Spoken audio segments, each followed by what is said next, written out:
Hello everyone, welcome back to my channel.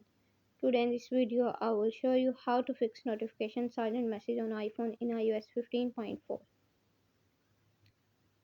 First of all, subscribe to my YouTube channel and press the bell icon to get new tech videos. Now let's start the video. Tip number 1. Turn off focus under message. Open the setting app on your iPhone. On the setting page, scroll down, tap message.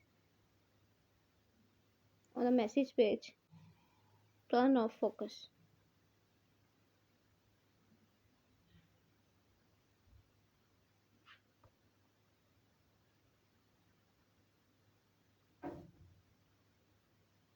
Tip number 2. Turn off share with message. Open the setting app on your iPhone. Scroll down, tap privacy. Scroll down, tap focus.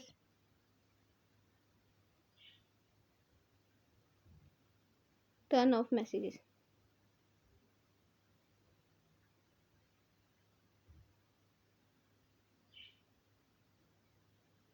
Tip number 3. Enable and disable airplane mode. Open the setting app on your iPhone. Enable airplane mode. Then wait for few seconds and disable it. Thanks for watching this video.